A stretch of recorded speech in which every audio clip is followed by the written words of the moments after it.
আমাদের পণ্ডিত দিশারি চক্রবর্তী, দিশারি দা, ওনার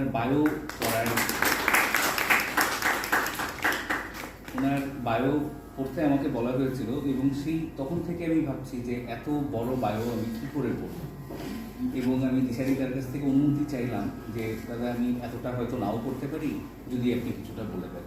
এবং উনি এতই মজার মানুষ, উনি বললেন ঠিক আছে, কোনো অসুবিধা নেই, কিন্তু একটু আমাকে বলতেই হয়।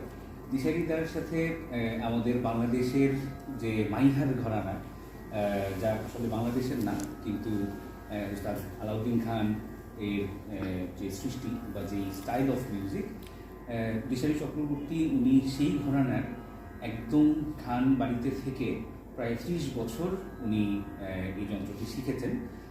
অবাক হবেন যারা জানেন মাইহার ঘরানার কথা, যে মাইহারে সেতার শুনেছি, শরৎ শুনেছি, সন্তুর কখনো শুনিনি। এই গল্পটাও খুব মজার, এই গল্পটা আমরা ওনার কাছ থেকেই শুনব।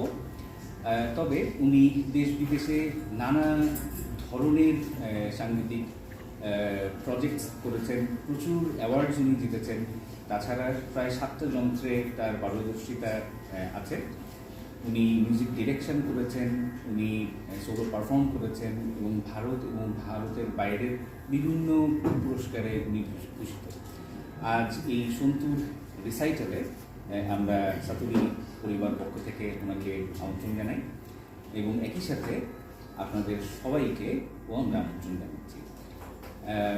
আমরা বিশ্বাস করি যে খুব ভালো মানের একটি কথা আমার মনে পড়ল, যে একজন শিল্পী বা যিনি ছবি আঁকেন, ওনার ক্যানভাসটা সাধারণত হয় একটা ক্যানভাস যেখানে সেটা দেখা যায়, এবং সেটার উপরে উনি রং এবং তুলি দিয়ে কাজ করেন।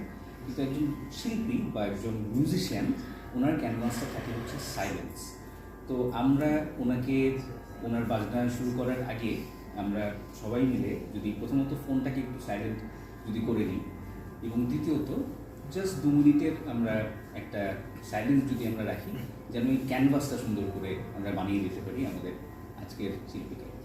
তাই সবার কাছে অনুরোধ যে ফোনটা সাইলেন্ট করে, চোখ বন্ধ করে জাস্ট 2 মিনিট যদি আমরা একটু নীরবতা রাখি।